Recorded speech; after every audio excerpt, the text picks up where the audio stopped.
what you're talking about, especially when you're dealing with the public and private. Those of us that have set up trust, and just like the brother was saying, a trust is also a person. So we set up entities to step in the place of the so-called straw man as a person that they own, and then you trade it off for a person that you own. You can transfer property just as you would with any other transaction from person to person. So if you need to transfer property as a gift or as some kind of contract um, that you would trade using lawful money, i.e., gold or silver, you transfer and make that contract and you transfer it in the exact same manner. It's just the other person will be that legal or that legal person or entity called the name of the trust. Okay, so you transfer title in that manner. You can also do so-called registration when you're in that legal or lawful entity called a trust, and you can register with the so-called state, that entity, um, with you as the beneficiary, or if you want to go totally private, as some of us are taught to do, you can just put that in your trust on your Schedule A or on a UCC 3 as a collateral add into your trust, and you're totally private. And just put the DNV and the state on notice that that's what you've done. Peace and love.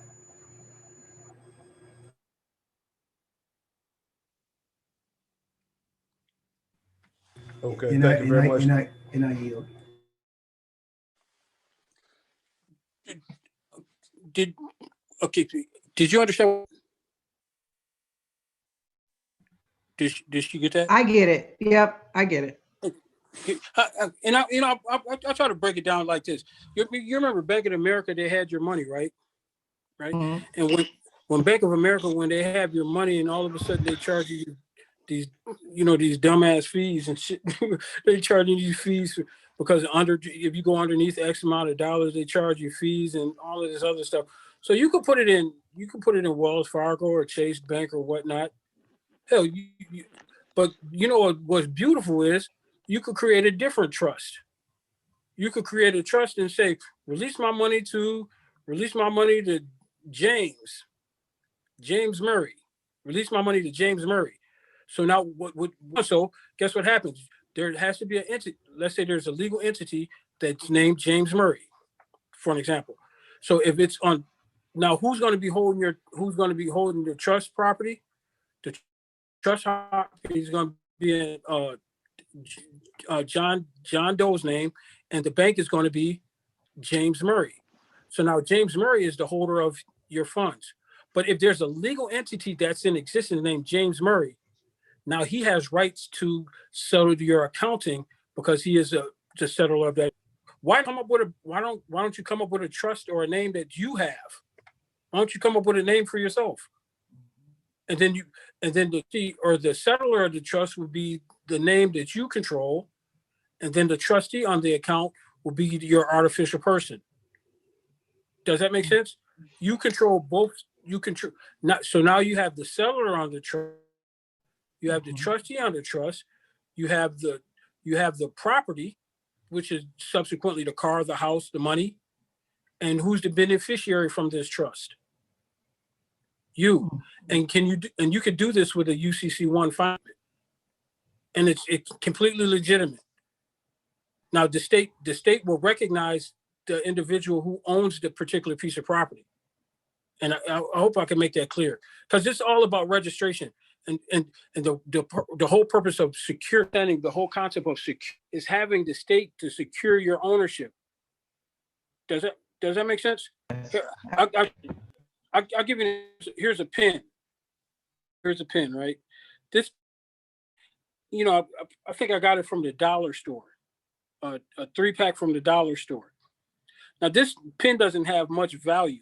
It doesn't have much resourceful value to it. So now, do you think I'm gonna go to the state? I'm not gonna go to the state and register ownership of, because the state is going to say, like, well, sir, if you want to register ownership with us, like in a UCC1, we're going to charge you $20 for that. Now, do you think I'm going to go register the ownership of a 30-something to have the state protect my ownership rights in this pen? No, I'm not, because it's not cost effective and it's not value. But now, what if this belonged to Kobe Bryant? What if it once belonged to Kobe Bryant, Michael Jackson, all at once? The same 30 cents pen that was owned by them, it might have a what is it, intrinsic value? It might have a personal value. It might have the reason I'm going to do. I might register, and the reason why I'm registering it because this exact same pen has other value equated with just the normal use of. Does that make sense? So now you're incorporating the state as a witness in the transaction, so that if enforcement of your rights is necessary, that you can call them in with the goons and stuff. That's what you're saying? Most definitely. Right. A classic example was O.J. Simpson. O.J. Simpson killed that white woman. We know that. Okay, he got away with it, but them white people was mad about OJ didn't kill her. That was Mark Thurman. That was the detective. Mark Furman did it. But we're going to look at what he went to prison for. There was a jersey, some jerseys or something that once belonged to him. But then all of a sudden, some other people came in and they got titled to that property, those jerseys. To them, to that person, it was like, shit, this is some OJ Simpson shit. This has some value. This nigga's a killer. When this nigga die eventually, we could sell this shit for X amount of dollars. It could be worth $100,000. It could be worth $1 million. This nigga do. Went back to get his shit. But guess what? It wasn't his shit. Because they had the title or the correct. Yeah, in their hands. Okay. So now guess what they did? They enforced their title, and when on the surface it says it was his shit. No, they had title to that shit. And so now the goons locked his ass up for stealing something that did not belong to him because somebody else had title to it. People that don't understand registration, they be like, man, that's some bullshit over some jersey and shit. No, that those jerseys had value.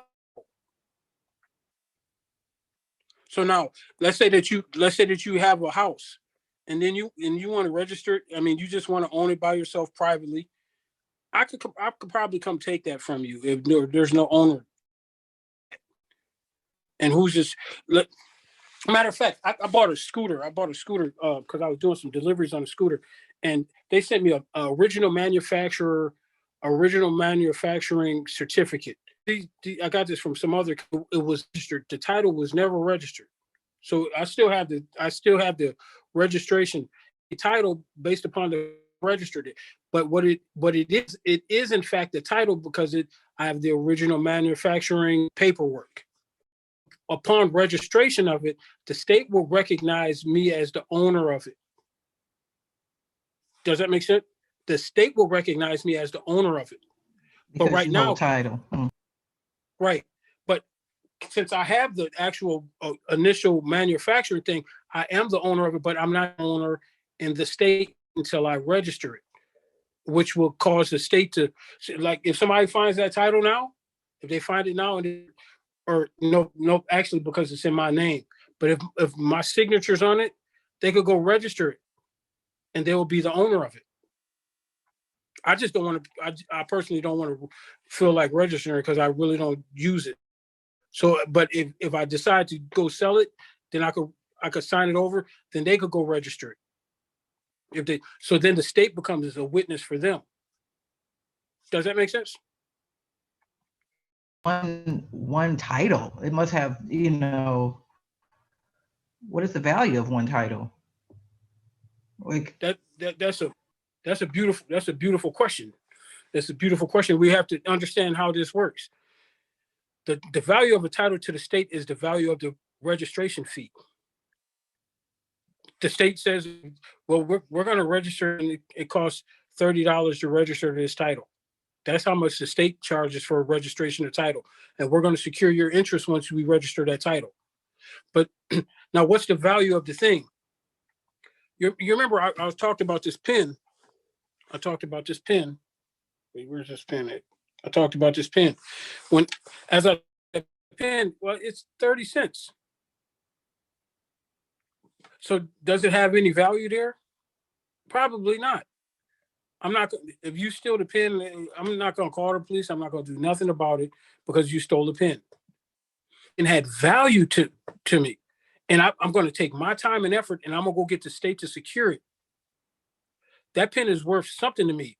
And once the state recognizes me as the owner of this pen, once they recognize me as the owner of this pen, who can put the value of this pen? Myself. I can put any amount on there I want. I feel it has.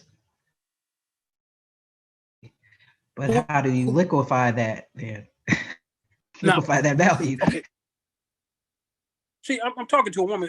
If I'm normally I'm talking to men because men tend to, because I and with all due respect, I don't want you to be disrespected in any way by me talking, but here, I know, and I'm gonna just use some terms. Like, I know some bitches that will give their pussy up for cheap. Yeah, I'm being honest. value. But please forgive the crass. Yeah, and I just want to make it clear, and with all due respect, I'm just saying this is just full nature. Yeah. But then I know women that value themselves. They value themselves to the point where money can't even actually get the goods. Do you understand what I'm saying?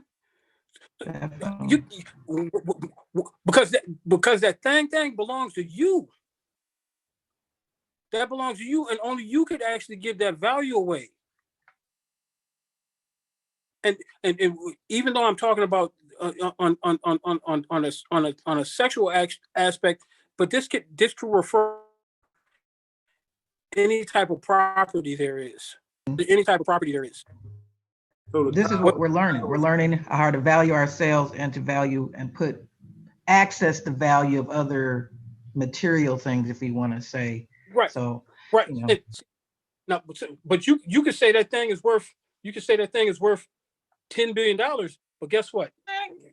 It ain't worth that to me. It's not worth that to me.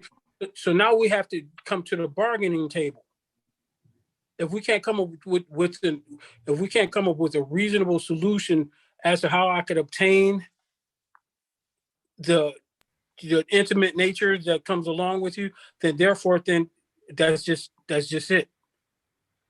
Then do you get what I'm saying? It's not worth. And about a tricycle also. Yes, a tricycle. Yeah. But I tried to accept the value between the two parties. And this goes back into the beautiful thing dealing with the state on these citations that they give. Let's say they were an artist who wants to be an artist. Okay, then what your business is drawing portraits of people. To draw portraits of people. And man, you draw a picture of me and it looks all perfect, and it looks completely perfect. I'm like, man, wow, this looks just like me. Got the same skin tone. It has the same color. It has everything the same. Man, it really looks like me completely, 100%. Wow, this is neat.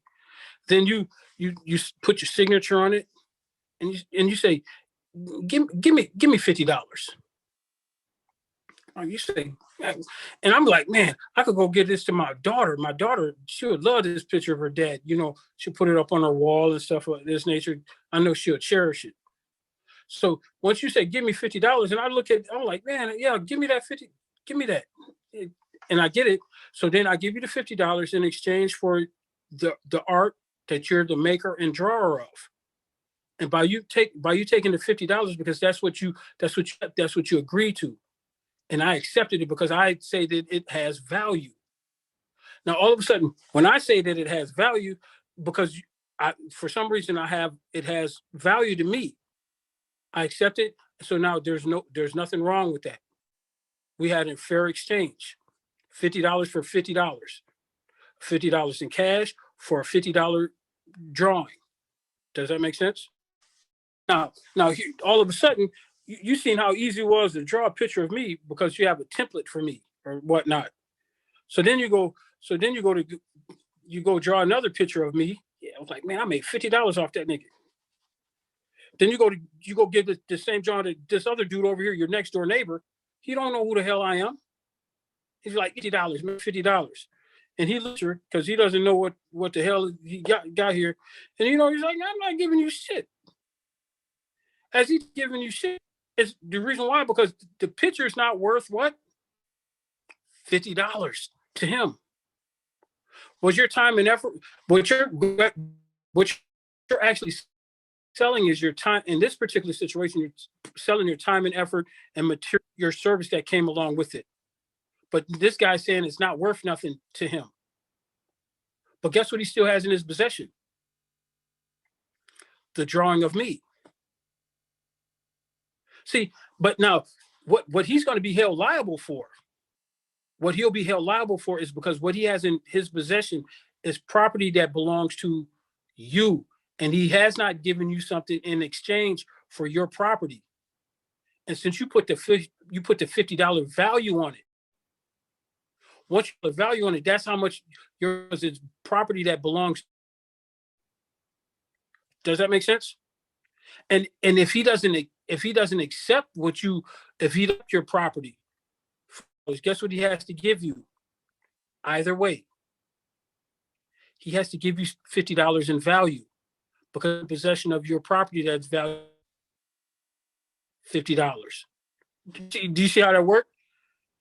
Give me my $50, give you your $50 painting back, or give you $50 in cash. Is one answer statement? Wait, say that again. The UCC one statement when you lay claim to particular properties and assign a value that you might not have assigned to it, although it does represent you. If it's worth that. Understand this, we're talking about a $50 painting right here.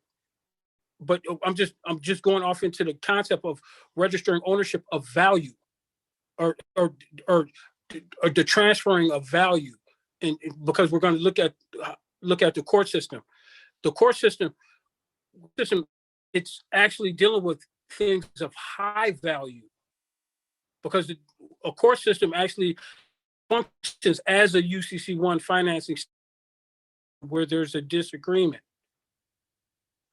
The court system, put it like this: the court, you can register financing statements with the courts, but you don't actually need the UCC1 or financing statement.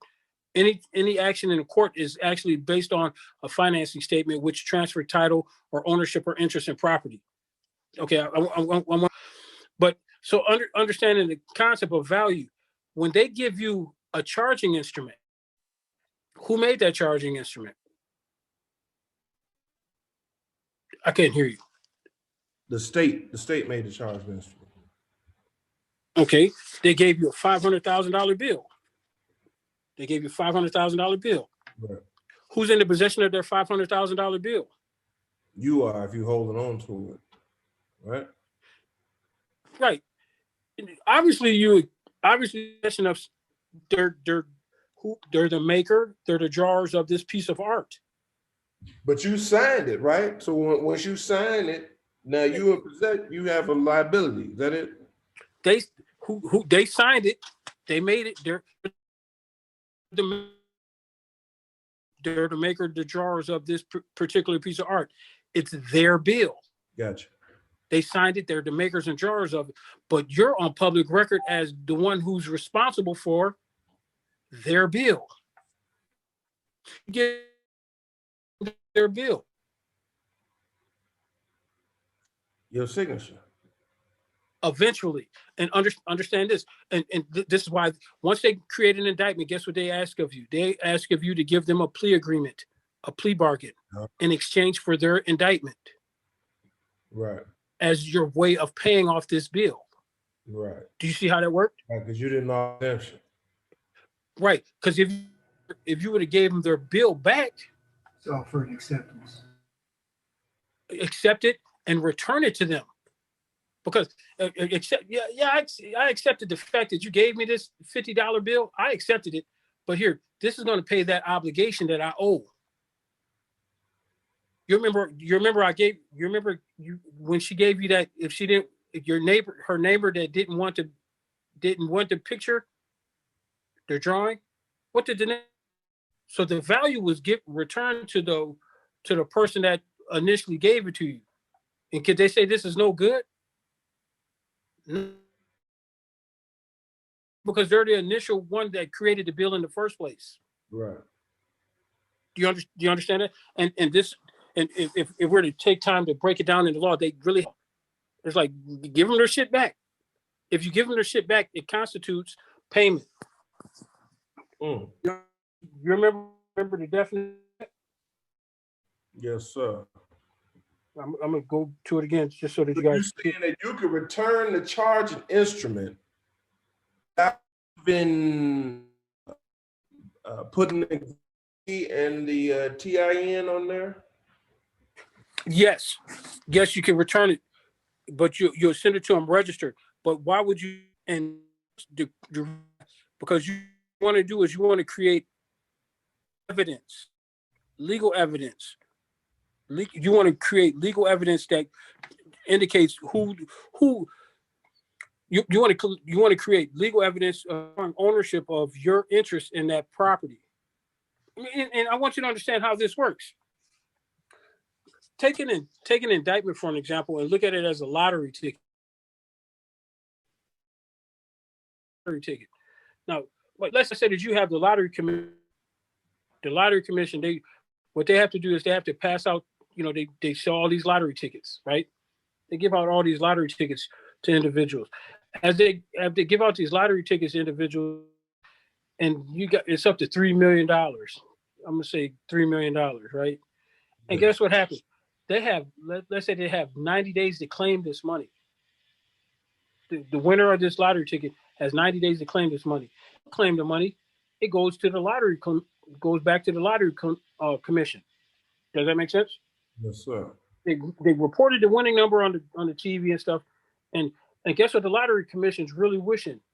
They're praying to God that whoever won that don't claim it in 90 days. All of a sudden, you realize you got the winning ticket 92 days after it was up, but you only had 90 days to claim it. Guess what they're going to do? Nah, nigga. Nah, nigga, 90 days. And why? Because they get to collect the interest from that. They get that money because you didn't follow the regulations that said on the back of this ticket. You got 90 days to claim this shit. Does that make sense? Yes, sir. So the claiming of this exemption, is that the foundation of this what they call the 1099 OID process and things of that nature? Not necessarily. But I got to get a little bit. I want you to understand the science behind the registration. Your member charging instrument it's a $500 bill. Right. It's a $500 bill that yields $30 per annum.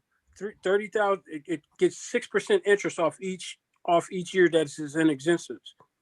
In order for you to claim that that $30,000 in interest each year, you have ownership of it, just as the lottery ticket. You remember that lottery ticket's out there. The lottery ticket's out there. Right. But if you don't claim the lottery ticket, you can't get your money. It's like a claim check. So you're saying you registering your ownership of the obligation? Yes.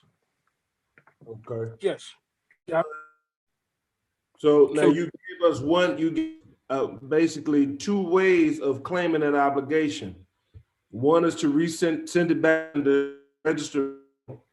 Should there be anything with that or so, like a letter of direction, anything like that? Well, see, this is the whole point. This is the whole point.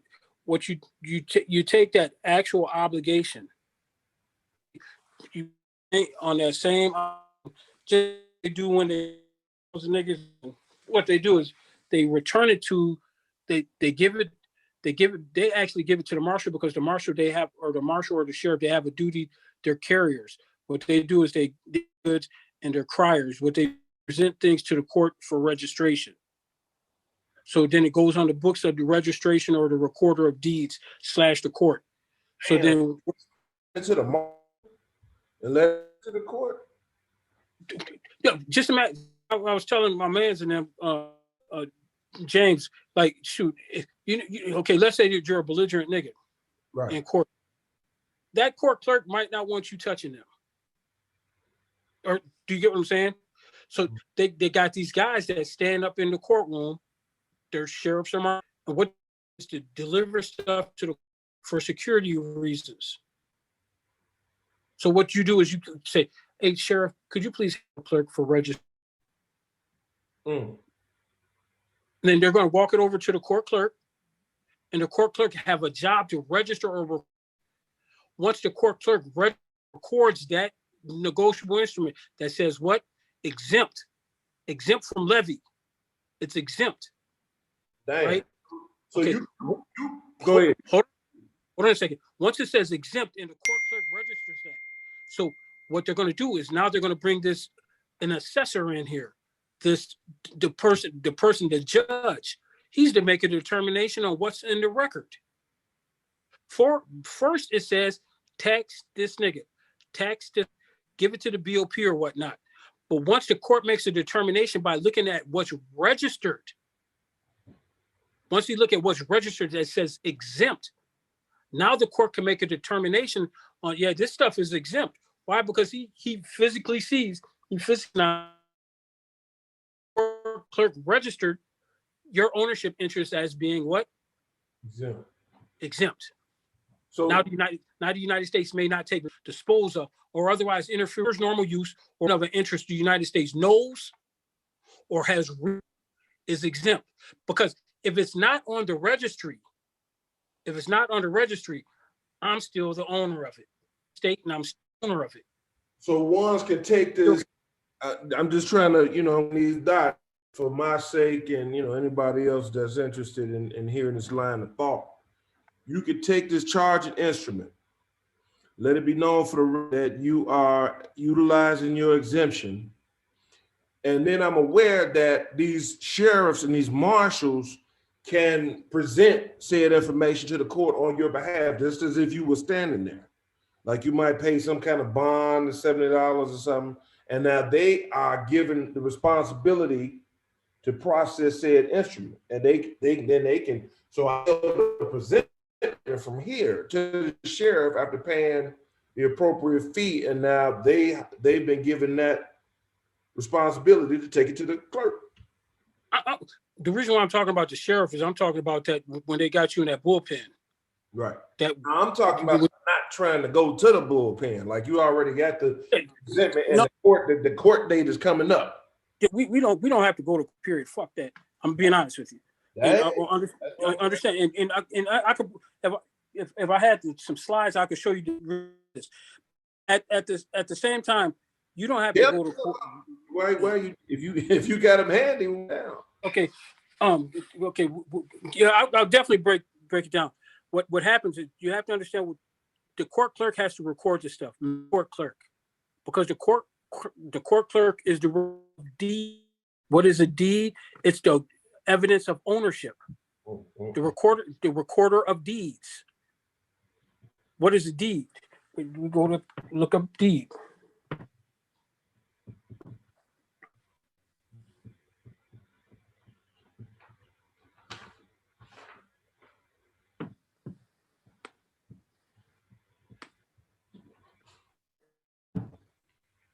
What is deed? Colorable right of title? I'm going to look at the third definition. No, I'm going to look up the second definition of Black's Law Dictionary. It says a written instrument by which land is conveyed. That's the second definition. And the third definition, at common law, any written instrument that is signed, sealed, and delivered that conveys some interest in property. Understand that? It says at common law, any any written instrument that is signed, sealed, and delivered, and that conveys interest in property. If we're going to go back to this concept of, understand this concept of slavery. What if the government has to pay you some taxes because their job is to lay and collect taxes for the people? But they caught a nigga out here that was committing an offense. Right. They got to give you $10,000 in taxes because they caught a nigga that was committing an offense. And guess what? They can't give you $10,000 because guess what? The gold standard is gone. So guess what they do? They go book a nigga, say it's a criminal offense because the only way you could be a slave is if it's a criminal offense. Somebody certified. I certified that this nigga committed this offense. And he looking all stupid and he's looking all stupid and stuff. Looking all sad and stupid and stuff. Right. So guess what they do? They're like, well, we owe you $10,000 because we're collecting taxes. So guess what they do? They give you a title to a nigga. Instead of giving you $10,000 cash, they're valuing the nigga at how much? Plus, so now, plus interest. But now here they give you a title to a nigga, and do you understand the nature of what? But now they have in their possession they gave you the title. They gave you the title. That's the exchange for value, the nigga. Yes. Okay. Yeah, because because they owe you. But then you tell them, man, I don't want that nigga at my house. Put him in prison. The judge say, are you sure? Because on one hand, you're one of the people. On the other hand, you're the nigga. Well, let me ask you this, Sheikh. This one thing that that I was seeking clarity on. So it's already understood that this unconscious one got a $1,000 debt obligation. Okay. Now this unconscious one could lay exempt from levy on the books, create the credit, and now the debt is gone. Everybody's happy. Okay. Now, but however, because he was unconscious, he did not lay claim to the exemption. Now he's in jail. How do they assess? What do they say? Charge you can only take X amount of dollars per day. How do they assess? Why do they? What determines how long this one sit in custody? Because by statute. By statute, you remember who are we? We are the people. We said, well, we're gonna house these niggas for we're gonna put some people in charge to make the laws. We the people, the laws. I'm doing other stuff. So guess what the lawmakers say? Well, it's gonna take 10 years to rehabilitate this nigga. It's gonna take 10 years, and then they created a bill. They said any nigga that catches a felony, we're going to create a bill at a felony. A felony is $500,000. The base amount of the bill. But do I want are they asking for the 500? They're asking for the $5,000. I mean, the 500,000. What are they asking for? The interest that comes along with the $500,000 bill. That's the value. Does that make sense? Right. So now back to what you were saying about the obligation. The obligation was by and placed on the legal's person.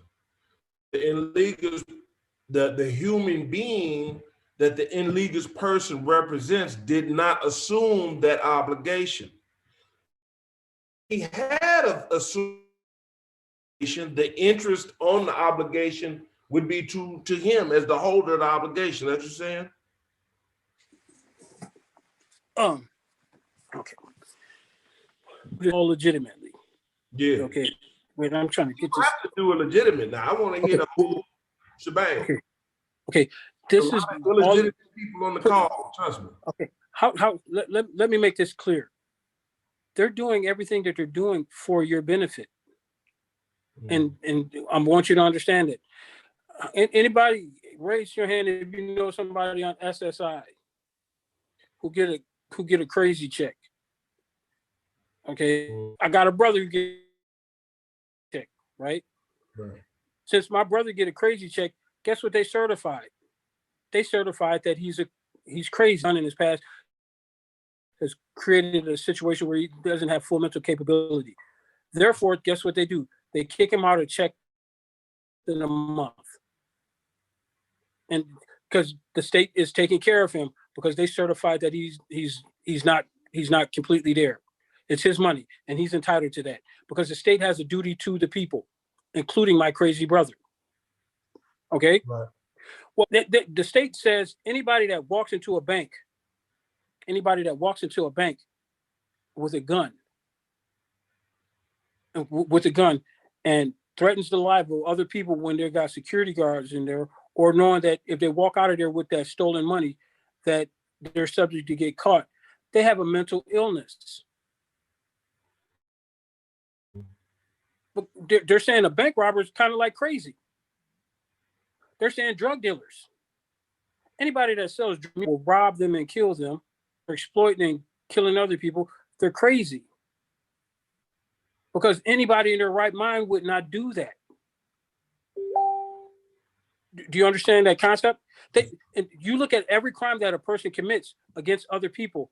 Guess what? In essence, they're saying they're crazy. Actually commit and because the state is saying is crazy to commit a crime, they create this certificate certifying that they're crazy. It's called an indictment. It's called a complaint. It's called an information, a charging instrument, and it charges that person with being crazy. That's the certificate of slavery you're talking about? Or slaves are crazy, because it's like who would put themselves in such situations? Right. Okay. So once we're gonna go back to the brother with the Social Security. Well, my brother or this person, who's under Social Security, well, he may or may not be able to understand what's to be done with his money that the state is allocated to him for his mental illness. So subsequently, if he says, hey, why don't you take care of my money for me? Why don't you be my payee?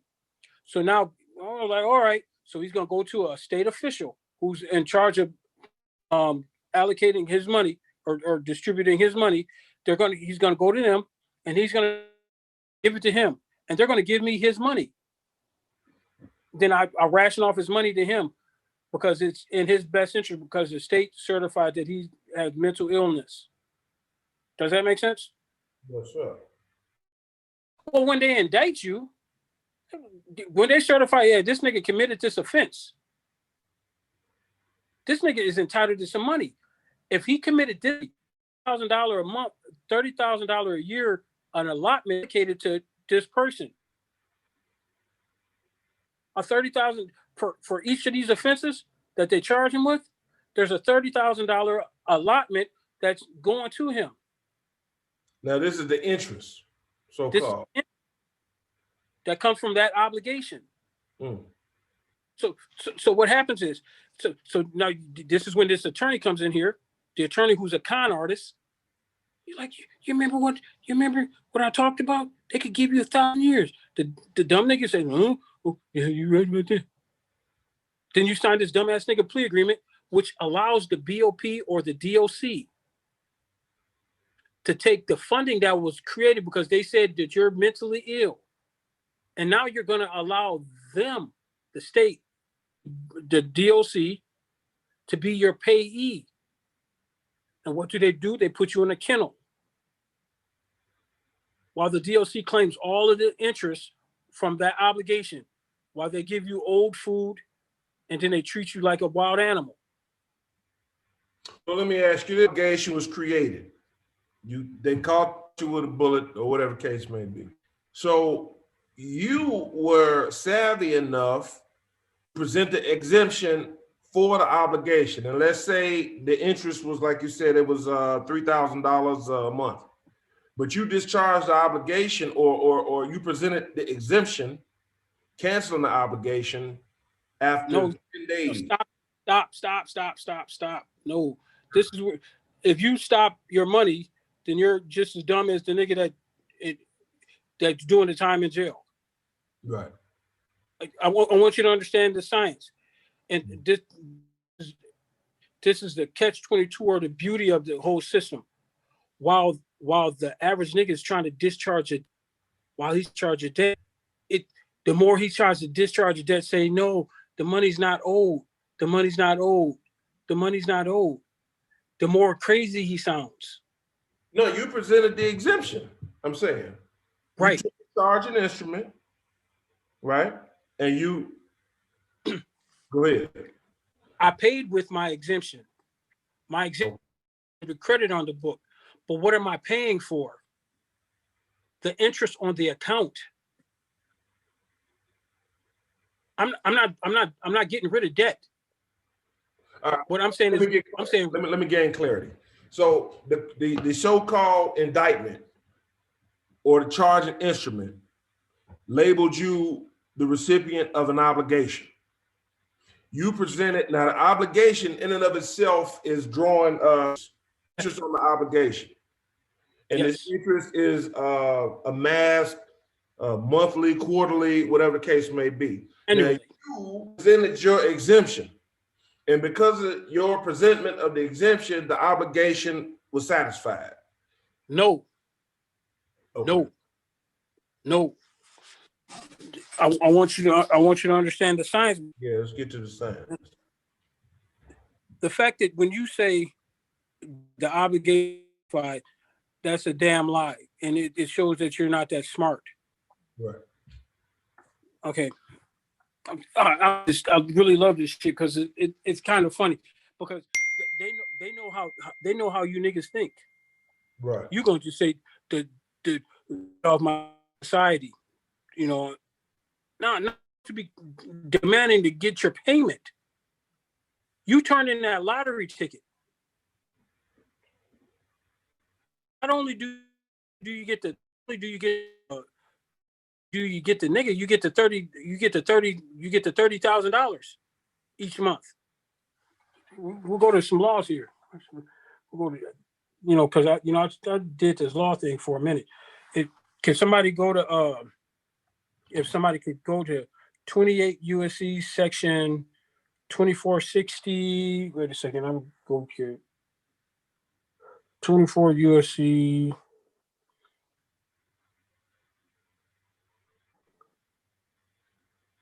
Section 24 USC section 2465. Okay. What 24 USC? You say 24 USC 24? No, stop. I'm sorry. 28 USC section 2465. Because we're just dealing with the judicial code right now. Mm-hmm. Because that's the most that's civil procedure. 28 USC section 2465. Okay, code return of property to claimant, liability for wrongful seizure, attorney fees, costs, and interest. Attorney fees, costs, and interest. Oh, and I want you to understand. I want you to understand the science behind this.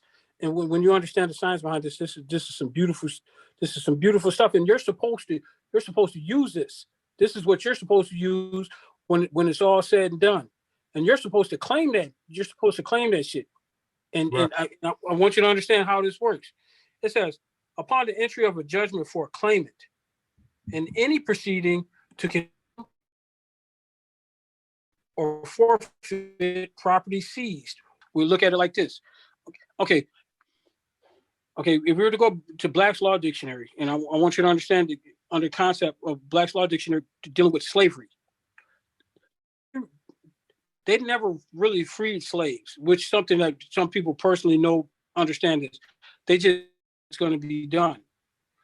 One thing is absolutely known, and what's absolutely for sure is slaves are considered property. And we understand it legally. So when they're talking in this aspect, they're really talking about slaves. Do you understand that? They're really talking about slaves in this situation. And especially in this particular situation, it says a claimant any proceeding to condemn property seized or arrested under any provision of federal law. Now, let's say, take for an example, they arrest you, right? Once they arrest you, they're going to call you a slave. A cop certified that nigga had a bullet. Nigga had a bullet, which is a crime. Therefore, you're a criminal. So now guess what you are? You're the property that they seized under a provision of federal law, because it says 922G says a nigga can't have a gun, or it can't.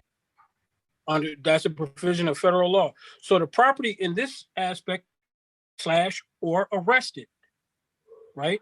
But you go back to the beginning of this, it says entry of a judgment for a claimant in any proceeding to forfeit property seized. So now here, who has the possession of the property?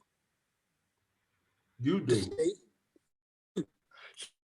Once you turn it in and you claim it, now you're demanding that they do seize. Because you submitted your exemption. No. It's because you're claiming ownership. It's we're not going to look at the exemption. The exemption has the exemption aspect comes in here. It comes in here. It comes into effect upon the documentation. But what understanding it, in this aspect, we're looking at the whole concept of claiming. Proceeding that you're currently at now is you're claiming for them to forfeit your property. And like, as you said, because this property is what? It belongs to you. No, it's exempt. Right. The United States may not take possession of, dispose of, or otherwise interfere with a debtor's normal use or use or enjoyment of a property the United States knows or has reason to know is exempt. Once you claim the exempt property, you have proceeding for them to forfeit your exempt property. Once you claim that property, that nigga that they popped off, that they arrested, right. Now guess what? Now you're saying, look at it, and I often talk about alligators too. Alligator standpoint. Let's say that you're an alligator farmer. I'm a bus as an alligator farmer. You know damn well you could get like $3,000 for an alligator. So now you have an alligator farm, and now all of a sudden, one time, one of your alligators come outside your farm, the alligator, right? And he's on the public streets. Oh damn, we got an alligator on the public streets. So now guess what somebody's gonna do? They're gonna call animal control. Animal control. And then when they call animal control is gonna come get your alligator. They got tools for catching alligators. When they go catch this alligator, they're gonna see that it's earmarked. They're gonna see a marking on the ear with your number on it, because that indicates that it's your property. They're gonna come to you. They're gonna contact you. Hey, one of your alligators has escaped. It's either you got to give us $200 because we got them in animal control. Now they're not gonna come get this alligator. Do you get what I'm saying? Right. They're not gonna force you to come get the alligator, but you know this you $3,000. So, and they also, since he's numbered, and they indicate it earmarked by the state law that registers alligators and stuff, they know that this is your alligator. So then when you go to get your alligator, it's going like, damn, Jesse, why you sit up here and escape like that? They're not going to release the alligator. They're not going to release Jesse the alligator back to the streets because he'll still be a society. But release Jesse the alligator to the owner who has a facility that can house and take care of Jesse the alligator. Does that? Yes, sir. Because you have a viable claim to the goods, and you provided payment. Do you understand that? So since paid with the exemption though. But paid with the exemption. But we're gonna say, what if the clerk at the animal control nothing about the exemption? So you just give them $200 and then you get your alligator, because now the alligator they're going to give you a receipt for the $200, which indicates a release, which allows you to leave with your alligator. Does that make sense? Because you came in and you claimed your alligator. Right. Now that's looking at it, but since it's you can see it a whole lot. But when you're a human being and they're on one hand you're king and the other hand is a nigger, you can't that the nigger is the alligator. But when you understand that a piece of property and he's contingent on being an alligator, he's the same as the alligator, then you approach it from that matter. So it's like, well, you come in, Tommy Crawford, I'm a fully constitutionally empowered human being. I'm here, and if you're to check on the record, look at the docket, I'm claiming that property here. Because how do you know that they're going to do this? Somebody has to claim this shit. Somebody, if no one claims it, guess what they're going to do? They're going to keep them in animal control. So you can set up the claim in a financing statement outside of the UCC. The court, please, I'm begging you guys to understand this. The courts, everything that they do and function is in accordance with the UCC. An indictment, it's the same as the UCC-1. A judgment is the same as it's a financing statement. The courts, they only deal with dispute where there's if you owe me $10,000 and we're financing statement to secure my interests. And that's just between me and you. But if dispute over that money or the funds or for whatever reason, we'll go where there's which is a referee who will determine whose ownership interest, and he'll file a statement which is synonymous as a UCC-1 financing statement or an amendment. If you're to check the Uniform Commercial Code, they don't indicate UCC-1 financing statements. They indicate security agreements. They indicate liens, security interests, and that's what they're talking about. And this is what's created by the courts. Does that make sense? Yes, in this particular situation, with this section here, you're going to find out even if you commit the offense, you're still entitled to that money and the release of the property that they took. And it's right here. They're gonna say this in here because the first part is saying upon entry of a judgment, because now once you're claiming it, hey, my name is Tommy, I'm claiming it. This is exempt. Once you start saying this is exempt, yeah, I'm claiming it. So now we're going to look at the next part. It says when it says arrested under any provision of which party shall be returned forthwith to the claimant or his agent, you or your artificial person, or any other artificial to hold your interests. Do you understand that? You Yes. or any other entity that you designate to hold your interests. Subsequently, you might not want the BOP agent. Right. But niggas every day, guess what they do? They sign plea agreements that says the BOP could be their agent. Now, my question is this. So if this interest on this obligation is to be we haven't got to all the interest yet. Okay. Right now we're talking about the property. Right. What was the property that they took? You, the illegal blood through the. Yes. See, because you have a claim to you have illegus is property of the state, and you never claimed this illegus. So now, as a joint, stop. Right. They could stay.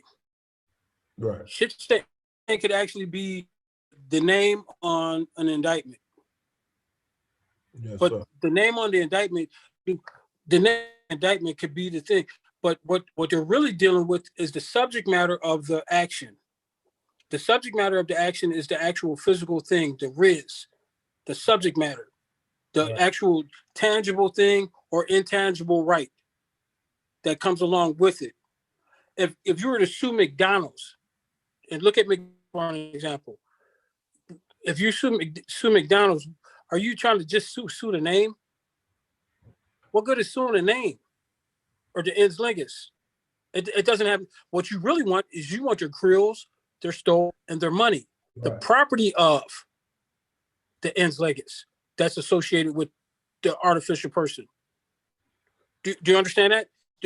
That's in this case.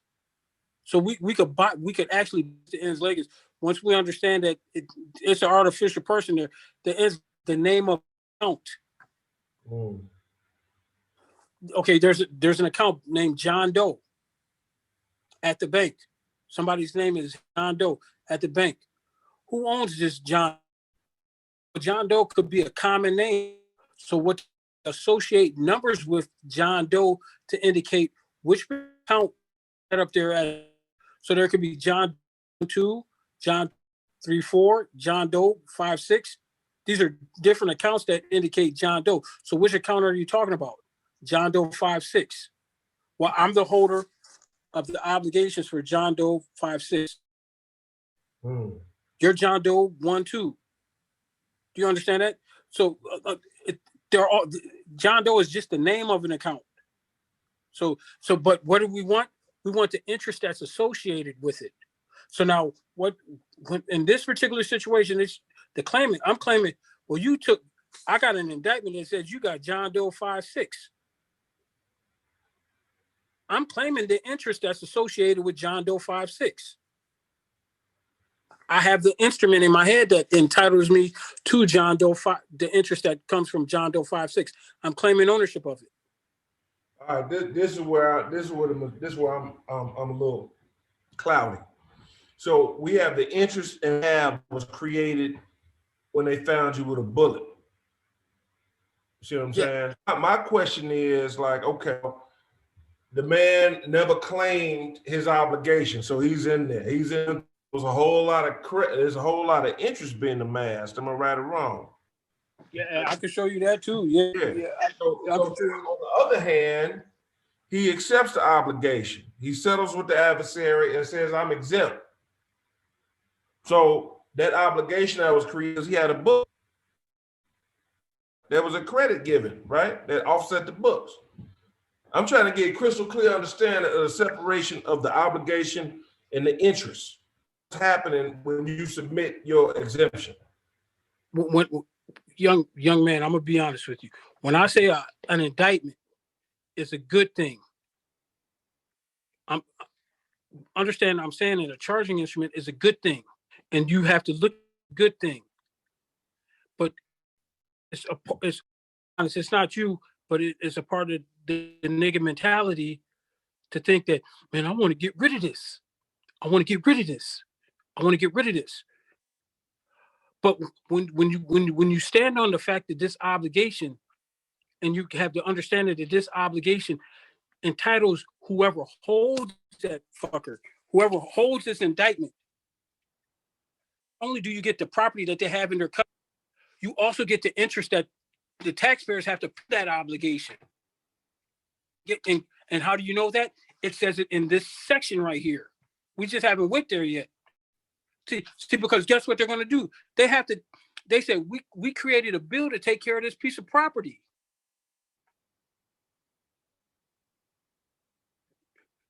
Look, you're the nigga right now. I'm the state, and you're the nigga. I created a bill to take care of you.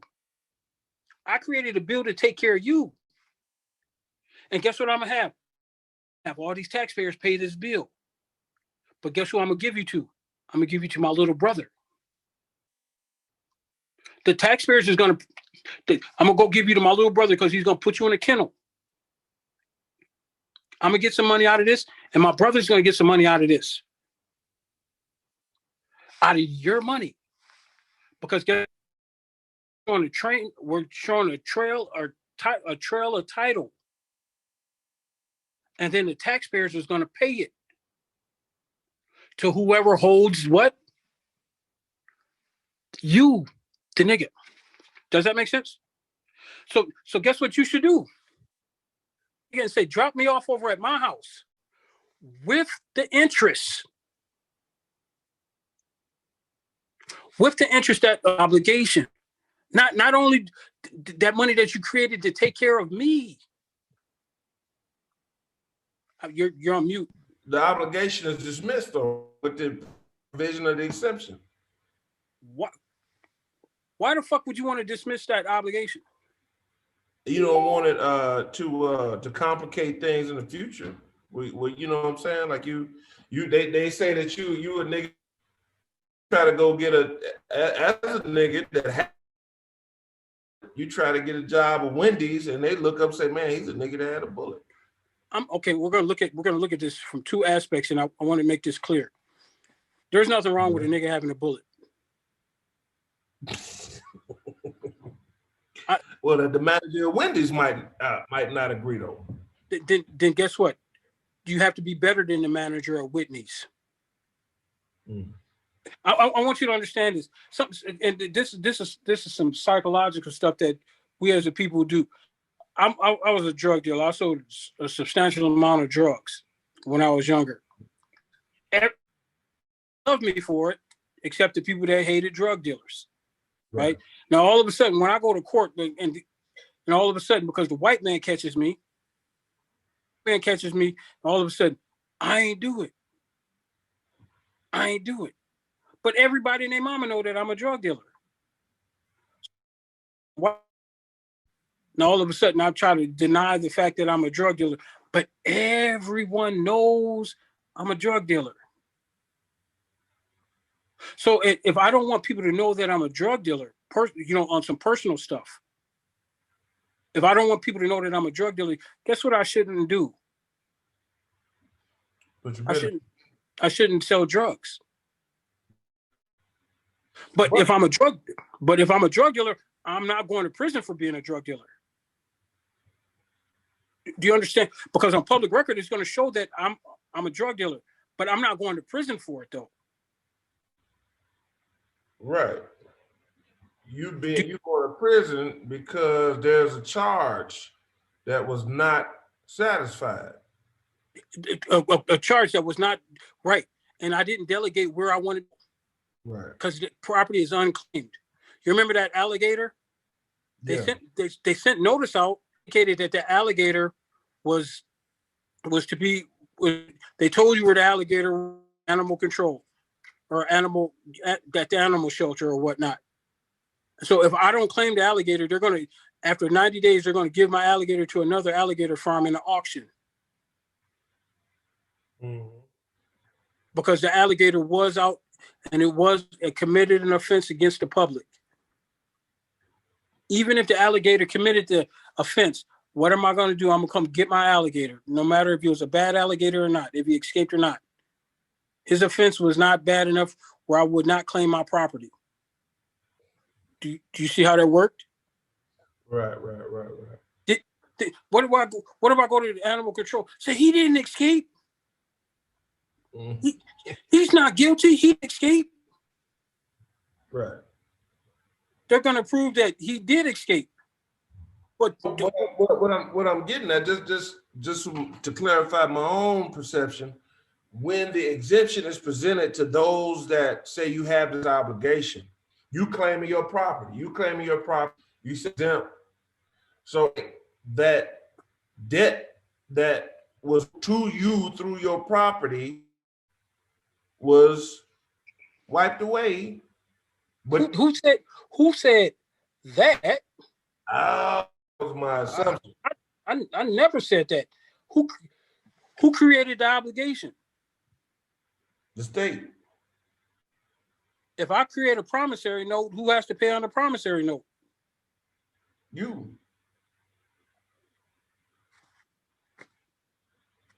They have to pay the holder of the promissory note.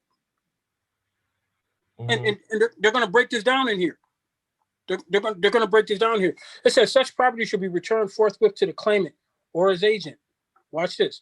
Now, if you commit the offense, right, they have a reason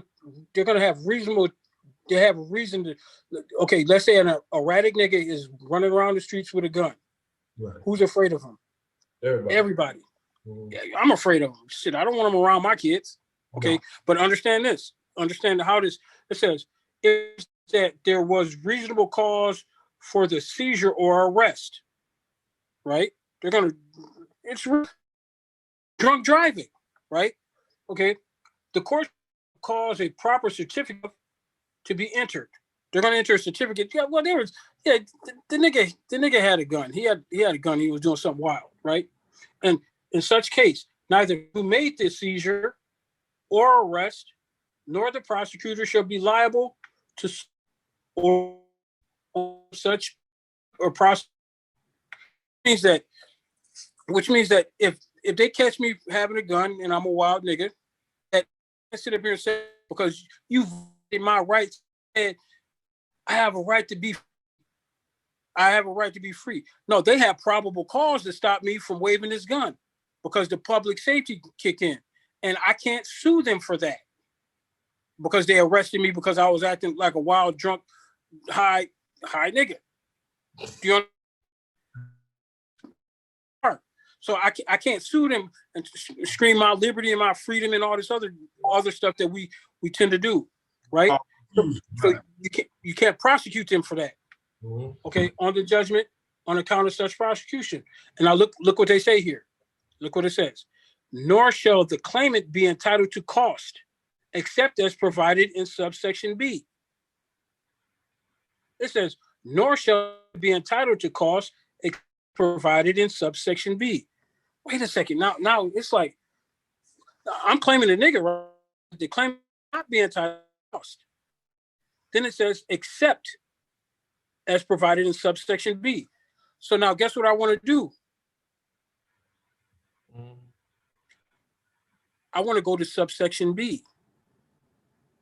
Because subsection B tells you some good stuff here if you paying attention to it. Because clause 2 said, well, you can only get the cost that's in subsection B.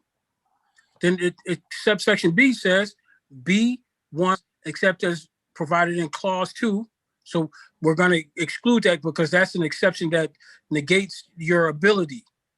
Okay, the exception from the exception creates a negation of the ability. So I want you to understand that. So after we read that to that comma here, it says in any civil proceeding to forfeit property, because guess what we're at now? We're at them for forfeiting the property. They got my nigga now. They got your nigga, right? They got my nigga, and I'm claiming my nigga is what? Wow. I'm claiming my nigga is exempt, and since they can't keep my nigga because my nigga is exempt, now I'm claiming the nigga. Proceed with a forfeit. I'm saying forfeit that nigga under any provision of federal law in which the claimant substantially prevails, because now you got the exempt property. Once the court makes a determination that the property is exempt, once the court makes a determination that the property, you shall actually prevail. You have to show them, because in this courtroom is law enforcement officers. Because you're going to substantially prevail, because you're going to indicate that the judge could look on the record, and guess what the record's going to show? That this property is exempt. Because the court has a duty to look on the record to see if it's to exempt. Let me ask you a quick question. What if you do not have in your possession that charging instrument? You're going to have it. You're going to have it, because that's the whole part. Who are they doing? Sometimes I want to give the emphasis. Who for? Think about it. What did they do? They have to land collect taxes for who? The people. And as soon as they go charge you, they give you a copy of the charging instrument. And then they bring you before the judge. But just for all purposes, like you said, you had a bullet, you were wild and drunk, and you lost the charging instrument. You didn't even know what you had. You just know that the court date was on the 31st. You lost it. This is understanding what you have to do. You got to go to get a certified copy of it. Aye.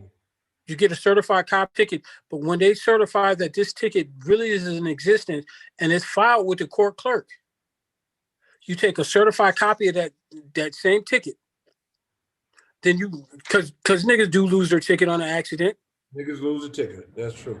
Okay. Since they lose the ticket or register it, then because the certified copy is in a certification that this ticket is in existence, then you register that with the exemption on it. And that's registered by you sending it to the clerk. Yes, and with the instructions to the court clerk, file this on the record. Then you're going to, when you send it to them certified mail, you're going to get the date that they received it. The court clerk is going to docket it on there. So now with this proceeding, when you go into this proceeding, if you actually are, to be honest, dumb enough to go, Right. if you go to the judge, look at docket number such, this case is exempt.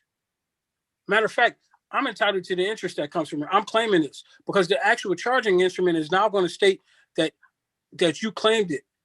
You claimed this actual obligation. It's going to say that you accepted it for value. It's going to show you the TIN, the employer ID number, which account holder, which is yours, that holds it. You've accepted it for value. You've accepted this value. You're registering it. So now when the treasury kicks out this money, the court clerk has to kick out the money to the rightful owner of the obligation. The only way you can be an owner is if you register ownership of it. If you don't register ownership, you don't have no rights. Is there a way to go back and claim all this property that was assumed lost, but it really, you didn't even know it was there? There was never full disclosure. Nobody ever taught you this. You didn't even know where to read it. You go back and claim this property as your own because it was always you. Yes. However, but following these matters, you'll have to pay court costs and things of this nature because now you're filing an action. Do you get what I'm saying? Because there's laws in here to substantiate everything that's coming on. Because in these sections here, they're telling you what you're entitled to. In this particular section, what you're entitled to. You're entitled to the interest. They're going to tell you it has to pay you. Well, could you do us one favor, Shay? I hope I'm not setting anything back. Could you go over those two sections that you referenced, made these things crystal clear? Because you did a good explanation, but a lot of us a little older than you, our mind don't flow as quickly. Excuse me, brothers, I ain't trying to interrupt, but I just want to ask y'all one thing before this is over with. Everybody who participated with the donations, I would like y'all to give them that example. Could you please send them that example that I sent you, brother? Yes, sir. No question. Okay, thanks. Peace. Because I wanted to know, because I realized you have personal, private information. I was going to take it and kind of, black out. No, it don't matter. Things. They need to see it the raw way. I don't mind. Mind. Yes, sir. We have. So everybody on the call, please put your emails, make it clearly discernible. Please, I'm going to give you example. The brother that just spoke up is a student of the instructor. Someone, James Murray, is someone that utilizes information to free himself from a predicament that he was in, and he has given us an example of said paperwork. So please make sure that you give us your contact information where we can facilitate proof of this paperwork. My personal Facebook is Haqqani Consulate at Facebook. And by you giving me a reminder, we'll make sure you get this paperwork. There's another brother on the call, brother Keanu Eel. He has brought a lot of people. He's representative of the Moorish Yisrael Gaburi Hakayil International. So Keanu Eel on Facebook, Haqqani Consulate, Facebook. Please give us your information. We can make sure you get crystal papers done live and direct.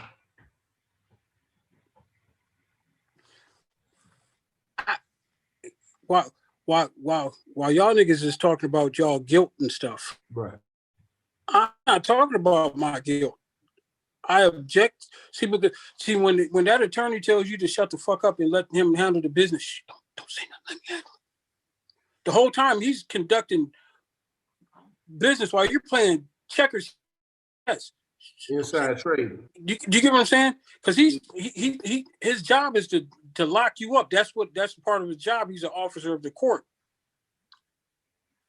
That's his job. His job is to lock you up. So they want to get hold of that interest.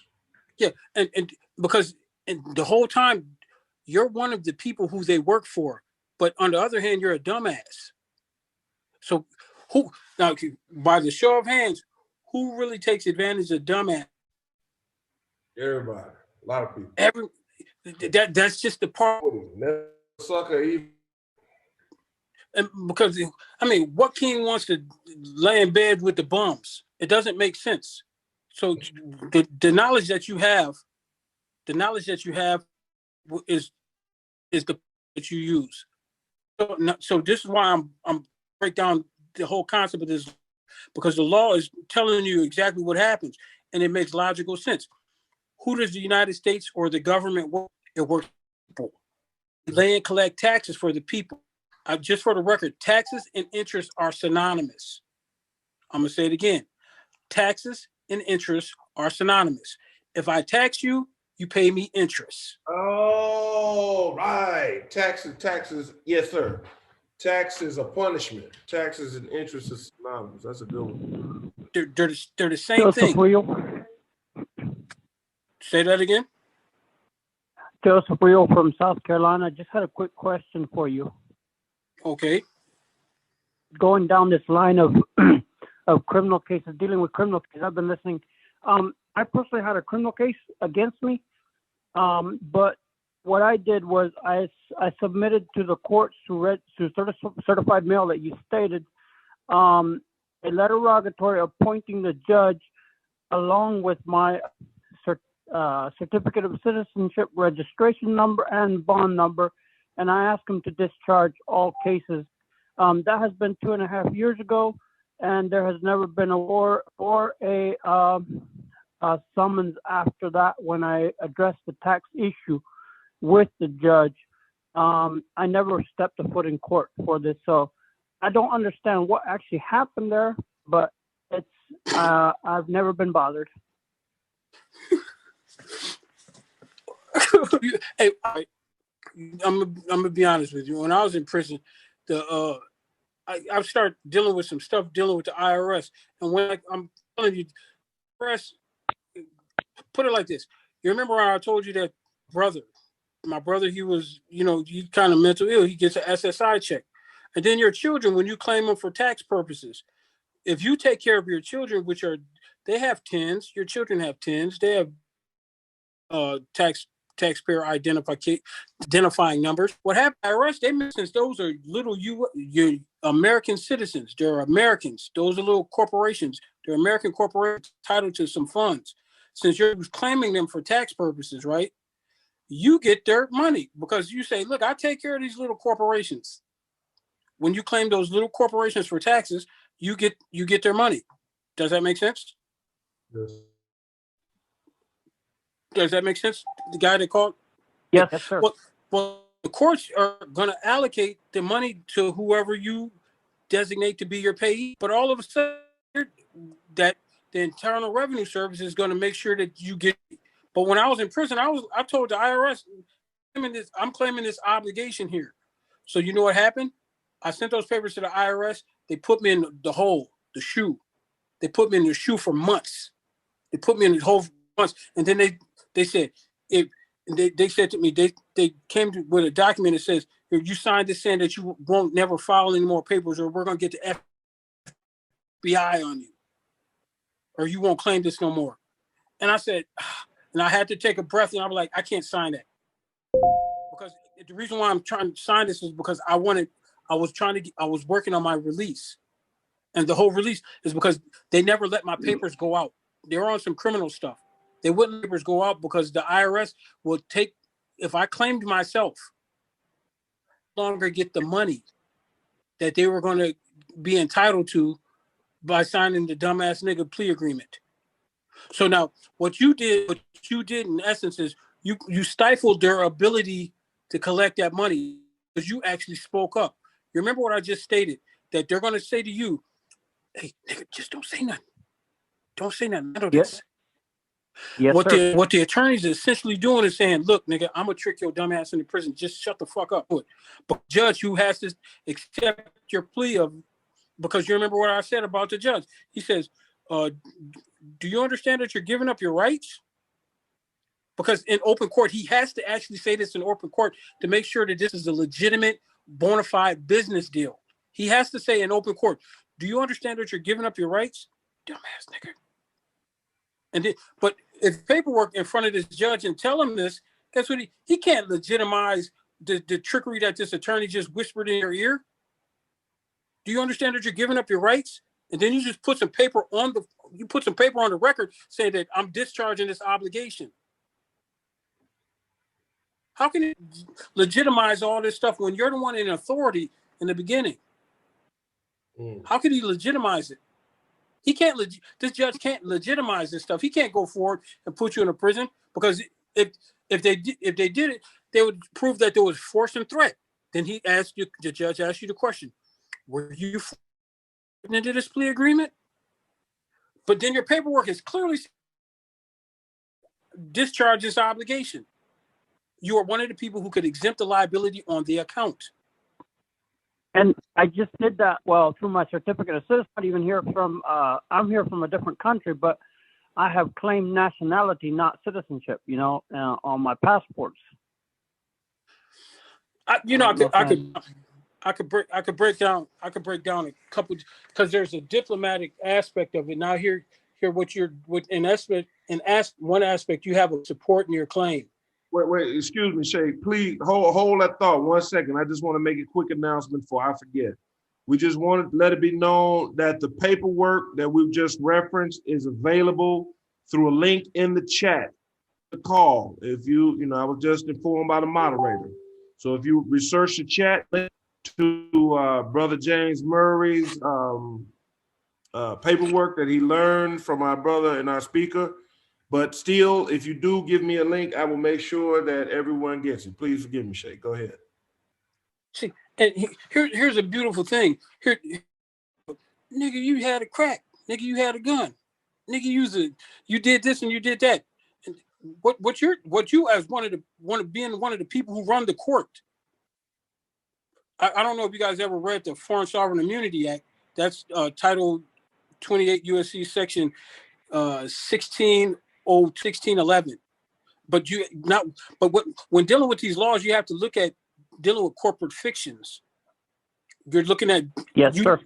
As you as a human being, understanding that you're only dealing with corporate fiction, controlling the corporate narrative in that courtroom. You're actually controlling it because you understand and you accept that we're dealing with corporate fictions. And we don't have to sit up here and argue this stuff because it's just what it is. Then you start realizing, wait, on one guy, put it like this, and this is some stuff that you'll see, but you don't pay no attention to.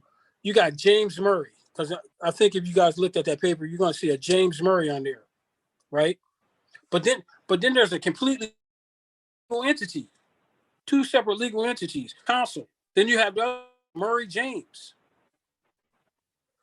Is James Murray the same as Murray James? No. Jesus once said, I am in the world, but not of the world. It's a legal concept.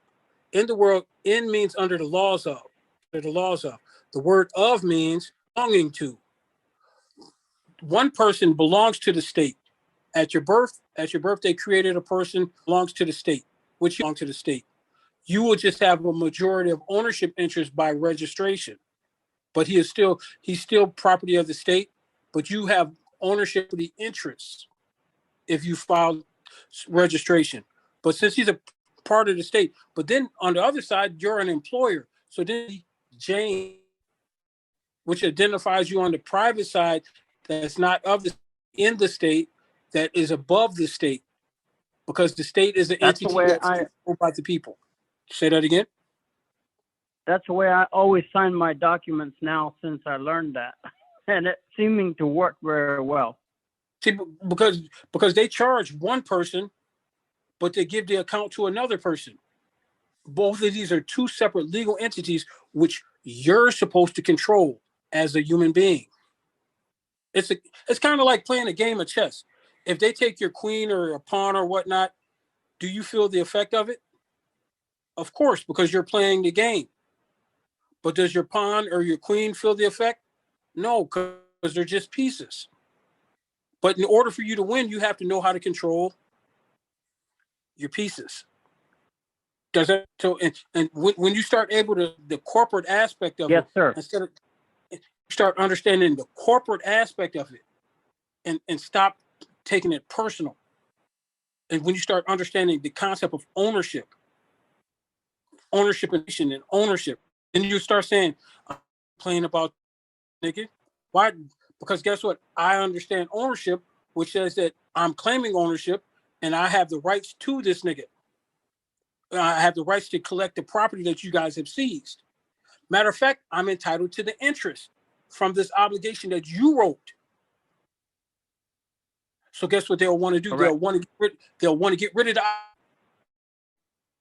immediately instead of paying off the interest. Because if you're to read B, after the exception to paragraph 2, it says in all civil proceeding to forfeit property under any provision of federal law in which the claimant substantially prevails, the United States shall be able, and I want you to understand this, because who does the United States collect taxes for? Collect taxes. Now here they collect all of these taxes. They didn't collect them from themselves. They collected it. So now they're holding onto your property and the interest that accrued from the obligation. Now they're held liable for that interest that they accrued, that they're collecting from who? The taxpayers. Do you get what I'm saying? Now they're held liable because they're saying we're going to collect on this obligation. So now they're going to be held liable. They're going to be held liable. The United States should be held liable for a reasonable attorney fees and other litigation costs that are incurred by the claimant. So you got to go to court and you got to claim your money with an attorney or other thing. Guess they're going to be held liable for it. And then what? Read post-judgment interest as set forth in section 1961 of this title, which means if they certify that this obligation existence, the interest / the taxes that they collect from that obligation from the taxpayers, you are entitled to. Because guess what they did? They actually collected it. Once they actually collect it, that's your money. Look what it says. It says, in a case involving currency, other negotiable instruments, or the proceeds from regulatory sale, actually paid to the United States from the date of the seizure or arrest of the property resulted from the investment of the property in an interest-bearing account or instrument. Meaning, whether they collect interest or not, they still are liable to pay that obligation that they created. So once you claim your property, and then wait a second, you guys created this promissory note that says it's going to pay interest for housing this nigga. I'm claiming this. And now you guys are liable for it because you guys created this instrument. You created the note, you have to pay it. Do you see how that works? Quick question. Yes. Is that where the long-term care, the 1099 long-term care comes in to asking for the interest? A 1099 long-term care? Yes, sir. I actually don't understand what you mean by that. The tax form, the IRS form 1099 LTC. I'm gonna be honest with you. When it comes to when you're dealing with the IRS, dealing with issues of the IRS is a complicated tool where you could use any type of forms that could cause you to be paying taxes when you don't owe them. I'm here to tell you that you don't owe these taxes. But if you're to deal with a tax professional, which I tend not to agree with, because anybody could be a tax professional if they put professional behind their name. But if you deal with somebody that deals with that particular form and they know how to work it for you, it's in your best interest. But what I'm saying is you don't owe the taxes, and if you know how to claim the interest from it, then you do it that way. But this particular situation, we're not dealing with the IRS, because that in itself has to report to the IRS, and what have them do is write this obligation off. They're going to write this obligation off if at all possible, so that they don't have to account for the money, and they're going to not pay. They don't want to pay the taxes. So do you understand what I'm saying? The obligation does appear as being satisfied for all practical records. Not discharged, it didn't disappear.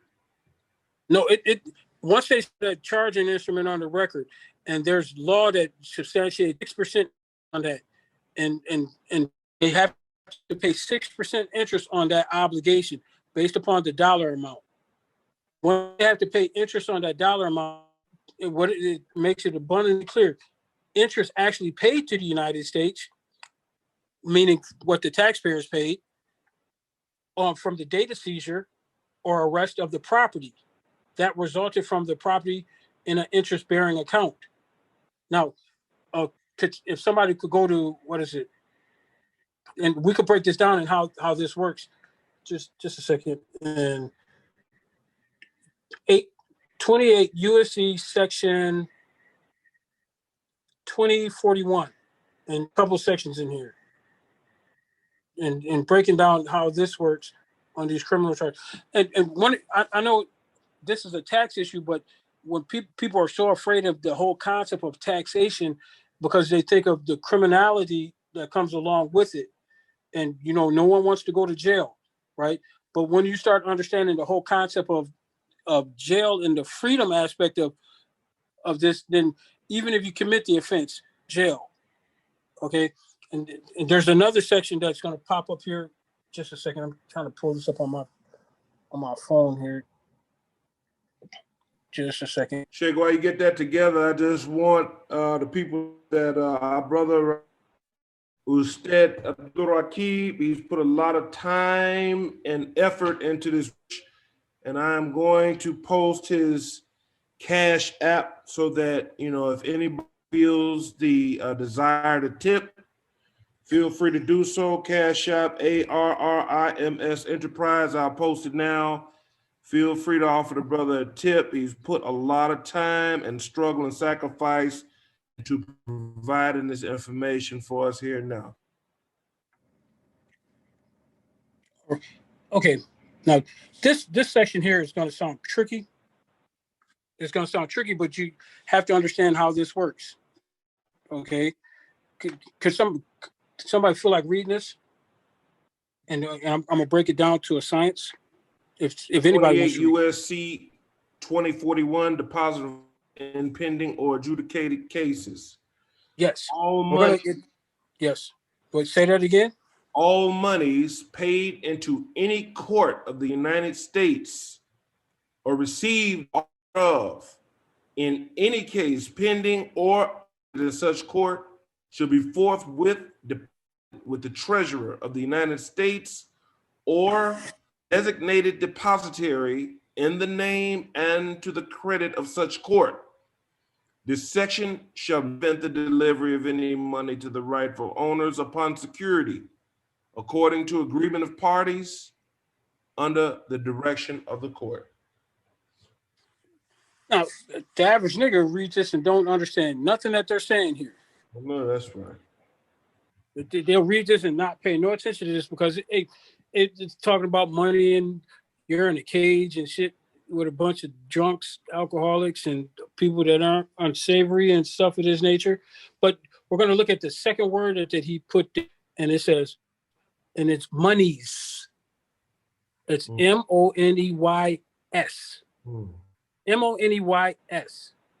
And it doesn't say, it could have said all money paid into the court, me without that S there. There's a significant reason why it says monies. And I have to break it down to the science. What is money? Money is a medium of exchange. Authorized government as part of its. I'm going to say it again. What is money? A medium of exchange. I'll shorten it to a medium of exchange to make it. And if your state constitution, to go to any of your state constitutions, and you'll see there's a slavery provision. They got rid of the gold standard, remember? Right. When they got rid of the gold standard, well, they have to have a medium in which they pay people. But in each constitution, they have a slave. If they catch a nigga by the toe, to claim it, they have to let him go. So now what they do is they go catch a person. They go catch a slave. When I say person, I'm talking about a slave, or they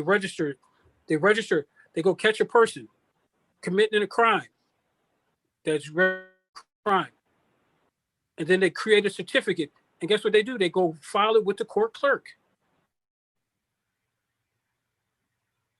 Right? And you remember, who do they owe their allegiance to? The people. Who do they owe their tribute to? Their tax liability. They owe their tax liability to the people. So guess what they use? If they can't give you gold or silver, guess what they'll give you? Title to a nigga. What? A medium of exchange. Weak. Monies. See, we're reserved the 10, the 2, the 5, the ones, the 20s, but change.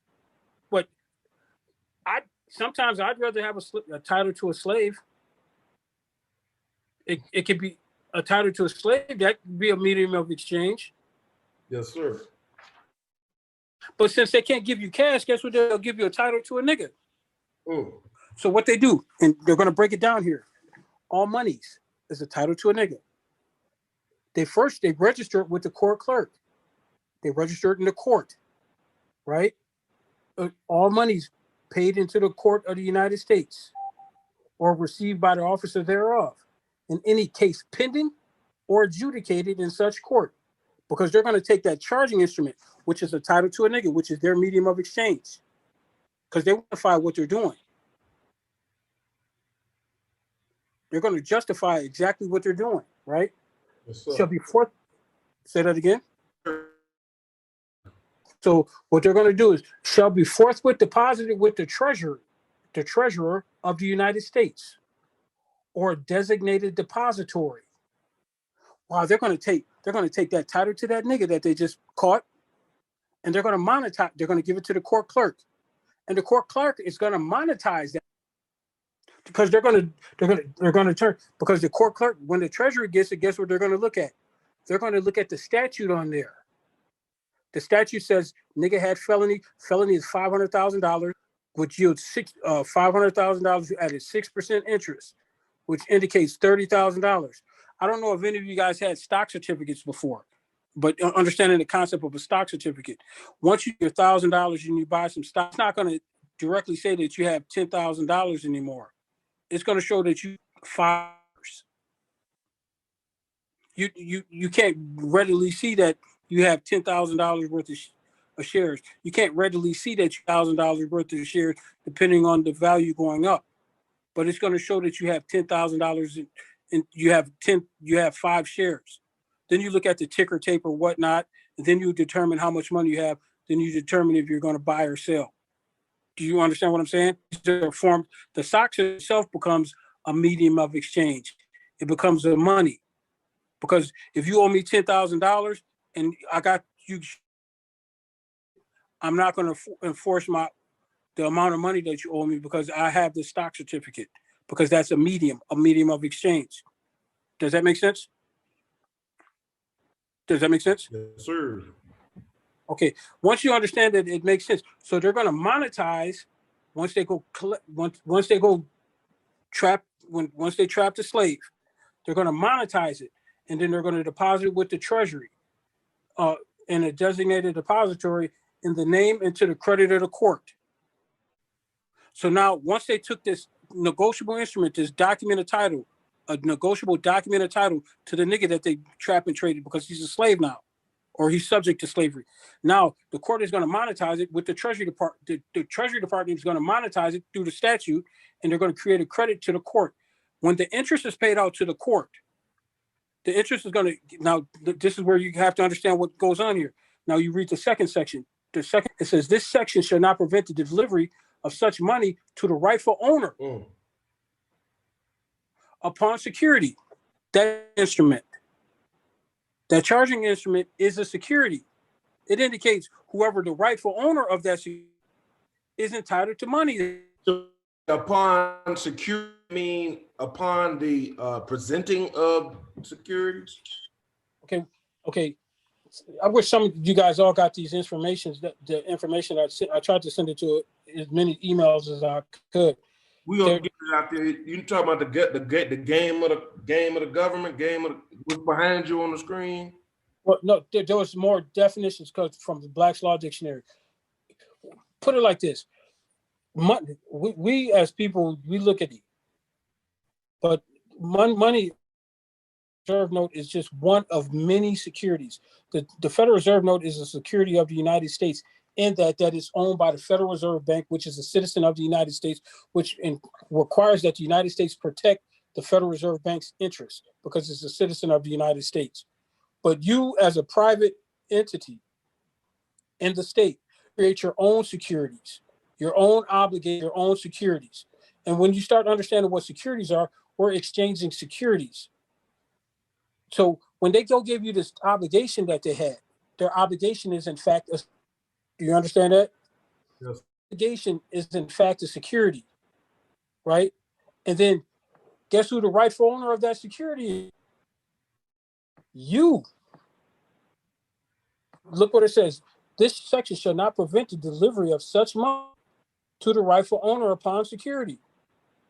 If you register ownership, or even if you don't register ownership of it, you're the rightful owner of that security.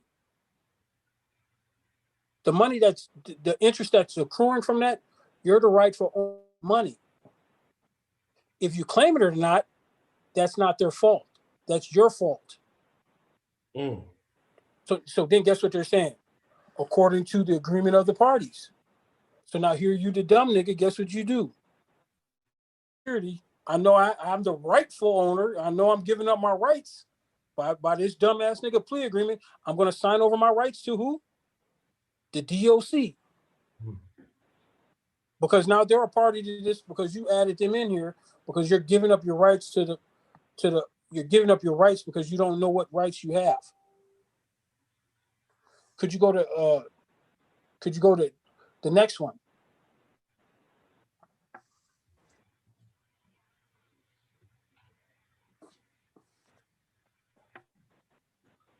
Code 28 United States Code 28, Title 2042, withdrawal. No money deposited under Section 2041 of this title shall be withdrawn except by order of court. Stop. Okay, stop. Okay, I'm gonna have you read on here. Okay, bear in mind, you remember I made mention of a concept where if you have money with Bank of America, Wells Fargo Bank, and you, if the bank ain't doing what you want to do with your money, right? You have a right to take your money out. So then guess what you do? You go to the bank and you say, I would like a withdrawal slip. Then the bank, guess what they do? They order that the money be won because you ordered it, because you're the beneficiary from the trust that's established with them. Does that make sense? Yes, sir. Because you're the beneficiary from. So I want you to understand how this works. It says no money deposited under this title shall be withdrawn except by court order. So now it's your property in there, money, which they credited. Wait a minute, Sheikh, your speech was disturbed by the transmission. Could you repeat yourself, please? The court is the one who is responsible for your money now, because the United States, they deposited their negotiable instrument with the court and they deposited with the court transmitted it to the Treasury Department. The Treasury Department monetized that obligation and has to yield out the 6% interest, right? And then since they did it, and then since it's on the registry of the court receives your interest, 6% interest. And then therefore, by you being the rightful owner of the security of that obligation in your ins ligas name, you delegate who's entitled to collect your interest. Subsequently, you tend to say that you want the BOP to get it or the DOC. But who's the rightful owner of the security? You are. Okay, now this leads me to to clarify. Now you were saying that after we have made these foolish or unconscious choices, okay, and we have given others interest in said security, we didn't claim it. You're saying that the proper reclamation of this property would be through a legitimate court proceeding where court fees are paid. Yes, if you could, and you know, because there was a situation where I tried to deal with the IRS about this, Right. and the IRS said this isn't something that they deal with. You'd have to go directly to the Treasury Department for account, and because if you don't want a judicial process, you'd actually have to go to the Treasury Department directly with this, because the courts in and of itself, because they have an interest in collecting that money, because they collect money that the God that you don't collect your money goes into your 401k or IRA 20 years after 10 and 20 years after it's not claimed. And at a later time, I could probably show you that. But I want to go back to this withdrawal real fast. Yes, sir. Okay. So now the only way you can get this money out is by a court order, and this is something that most people don't understand, that because you always have attorneys doing this, but you're the one who's supposed to give the court the order to enter. I'm gonna say this again: supposed to give the court the order to enter. So you would say something like demand release of funds? No, put it like this. I don't know what papers that James had or that he put up there, but you what you're doing is a proposed order. Order. You'd be like, for something like this, you go tell the court, no, I'm not arguing this dumbass shit. You tell the court, I'm not arguing this dumbass shit. Put this court order in. I'm the rightful owner of this account. Put this order in. And then the order is gonna say, the property is hereby released to the defendant. This court, you put in this order, this court lacks jurisdiction, and the property is herewith released to the defendant. Now, who gave him that order? The rightful owner of the account, meaning you. Now, would that include the interest associated therewith? Yes, if that's the order that you had. Because here's a prime example, and people get this confused a lot. Let's say that me and you go to court, right? And I'm suing you for some reason that you owe me for, right? You owe me a car. I have my car in your possession, okay? Mm-hmm. And what happened is I go get the car impounded because you keep on trying to take my car. So, and you said you did some work on it or whatnot, and so since you did some work for me, now I'm claiming that you owe me for this car. Does that make sense? Right. Okay. Well, now all of a sudden we go to court, and the court adjudicate that I have to give you $50 for the work that you did on my car, right? Mm-hmm. One who initially took the car and had it put in the impound lot because of something that you did owe you. So now they adjudicate that it is my car. It's adjudicated that it is my car, and I gave you the $50. So now, while the car's sitting on this case here, it's in the jurisdiction of the court. Does that make sense? Yes, sir. Because it's under a dispute. Okay, since the car is under this, it's at the jurisdiction of the court. So now, guess what happens? The court adjudicated that I owe you $50, and that is my car. So now that, okay, it's my car. So who has jurisdiction over the car now? See, the car is no longer subject to the courts. Technically, dispute is resolved. But if I don't get my car out the impound lot and pay the fees that's associated with being in the impound lot, they will keep my car in the impound lot because guess what? I'm not claiming it. Right. Do you get me? The court didn't just automatically have jurisdiction or ownership of the car. They had jurisdiction over the dispute. Do you understand that? Right. That's why the court asked you on those documents, why does this court have jurisdiction? Exactly. I'm going to say there could be also because if there's nothing in their possession or on, then they don't have jurisdiction. Gotcha. Do you get what I'm saying? Once you create a dispute, courts have a power and jurisdiction to handle disputes. But once the dispute is over, and let's say that me and you to settle it, and because there's going to be a continuing court cost that come along to it. I'm like, look, man, how much money do I owe you? Then you say $50. Here, I'm gonna give you the $50, and then I'll go tell you, Your Honor, with all due respect, we could cancel this, Right. because we settled out of court. Do you see? All it's gonna do is we don't need to handle this. Can you? Right. Yes, sir. Yes, sir. We don't need the court to handle this dispute. There's no dispute. If I smack the shit out of you, and you say, nigga, you owe me $1,000, but I know damn well if I go to court, they're gonna give me an assault charge or something like that. And I'm like, you know what? I know they're gonna find me guilty. Here's $1,000. Did it stop the fact that I smacked the shit out of you? No.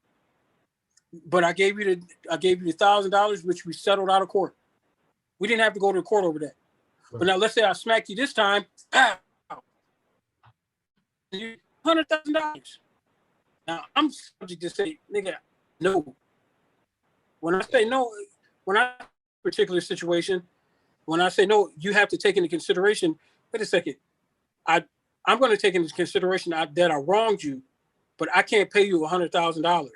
So we could go to the court, and the court's going to determine that I owe you, and then they may determine that there's a $50,000. They may put me in jail for the assault. So in one aspect, you could settle out of court, or you could go to court and have them adjudicate and enforce us. See how that worked? Yes, sir. So and it goes back to the criminal charge. They said that you were speeding. Well, give them payment. Exempt the liability on the account and demand what's rightfully yours. And then they'll get confused because they know niggas don't demand that they pay. Do you understand what I'm saying? Yes, sir. Niggas don't demand that they pay. But in this situation, you're like, wait a second. When you sit up here and look at the law saying, wait, I'm entitled to that interest. If I claim the interest that you accrue from there, if I pay you $200, if I give you $200 on this account, I'm entitled to the $200 in interest that you collected. You remember that section I just showed you about collectors? Yes, sir. Okay, you're entitled to that. But and it says right here, in every case in which the right to withdraw money deposited in the court under Section 341 has been adjudicated and is not in dispute, such money has remained so deposited 5 years unclaimed by the person entitled thereto. Such court law, such be it in the Treasury. And the science behind it, do you guys understand that? If that interest that's collected off that, if that interest that's collected off your obligation that you're entitled to is unclaimed by you because you're a nigga that's just talking about, man, I shouldn't have did that. My fingerprints supposed to be claiming that money. But if you don't claim that money, years they're going to start claiming it. Right. What does it say?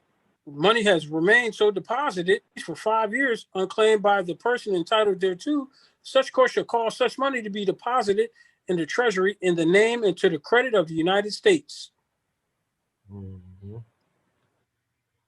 So why are they attacking you? Real quick question: Do you have Sir James his paperwork available? Because we were hoping that you could give us a little information regarding those facts he presented. Just the record. Do you on deck, or do you need us to send you a copy so that you have it readily available? Just a second. Do you have time to do that? I think I have them. Just a second.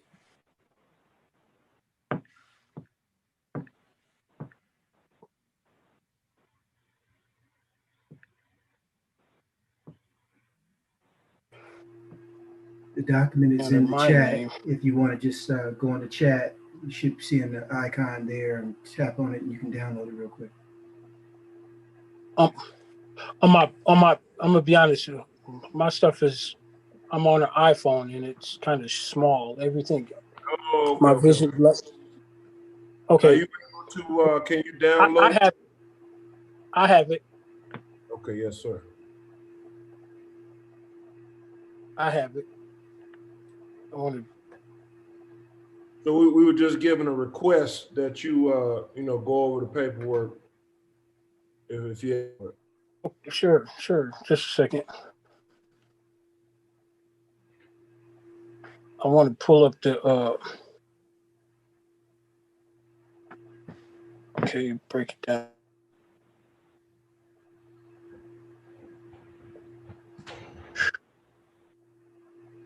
Probably want email. Just,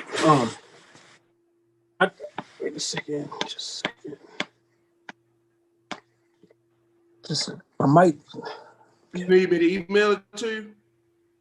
Could you please? All right, yes, sir.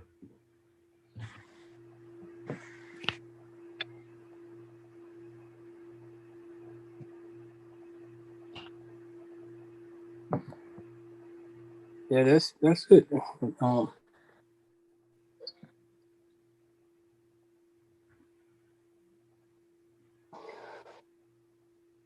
Just a second.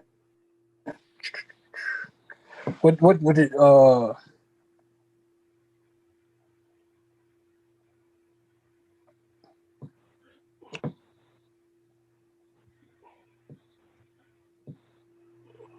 what name would it be in?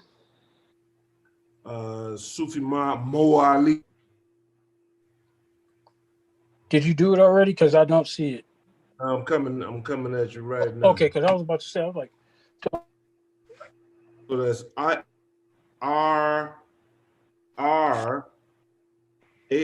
ARRIMS, right? yep.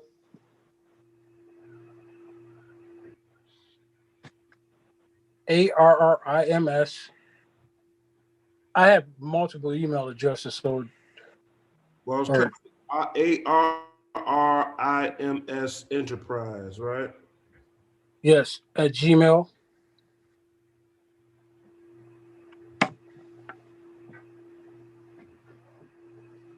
Okay, got you.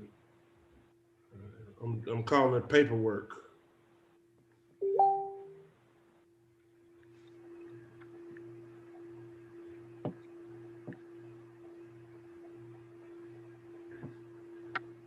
Okay, be at you in 10 seconds.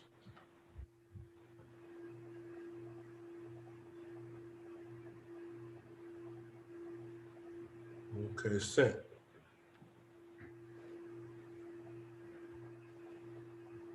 Got it.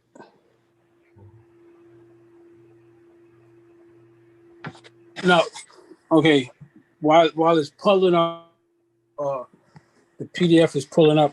It's understanding how this works. Trust me, I actually I've studied the court system to the point where I know everybody's their jobs. Everyone has a job, and they're going to follow their job. They're required by rules and regulations, which makes it like they all have a job. The court clerk's job is to file papers. The judge's job is to referee in a case. The prosecutor's job is to make sure that the charging instrument is up to form, right, and is legitimate and viable. And so when you start realizing what these people's jobs are, you have to understand you're going to out to a people. When you go into, if you're to look at the average charging instrument, let's go. What page is this? The charging instrument. The charging instrument, it indicates that the person at the top of the charging instrument is the state of Michigan.